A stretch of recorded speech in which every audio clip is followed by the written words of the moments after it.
দই তো কম্পালসারি থাকবে, দই দিয়েই ছিটতে পারছি না, তুমি আমি ছেড়ে দেবো। এটা হচ্ছে তোমার এঁচোড়, চিংড়ি মাছ আছে কিনা জানি না, তবে এঁচোড় রয়েছে দেখতে পাচ্ছ, মাছ ভাজা, ঢেঁড়স ভাজা, মাছ ভাজা, এই ডাল নিয়ে, আর তার সাথে টক দই।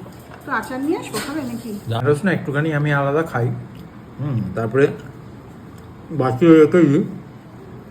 এইগুলোর সাথে না মিক্স করে খেতে ঢেঁড়সটা ভালো লাগে, তখন বেশ একটা ভাজা মুখে পড়লো, মুখের স্বাদটা আলাদা হয়ে যায়।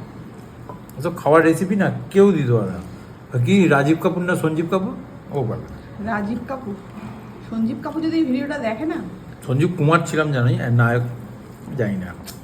একদিন খেয়ে দেখবি, এই দেখ এরকম ওপর থেকে তুই খা, এরকম ছড়িয়ে এই যে মাখলাম আর দিলাম, একটা করে পড়ছে, হেভি লাগবে। তোমরা তো জানো না, আবার এর মধ্যে টক দইও দিয়ে দেয়। হ্যাঁ দেবো, ব্যাস, চামচটা কোথায়? ব্যাস, এনে আচার মাখানো আছে।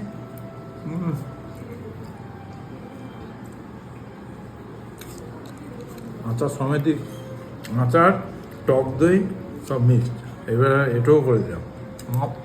ওটা আমি এটা ধরবি না, তুই ইচ্ছাকৃত করলে, আমি তো টক দইটা খাবো নাকি? অবশ্য এটাকে মুখ দিল বলতো, তুই জানিস হ্যাঁ। Hollywood star. ব্যাস, এই চামচটাই দেখবি লোকে আমি ওর কাপে চা বাড়িতে খেলে কত কথা শোনায়। বাড়িতে মিউজিয়ামে রেখে দেবে যে হলিউড স্টার খেয়েছিল। মাঝে মাঝে না তোর মনে হয় মাথার মধ্যে একটা মুগুর দিয়ে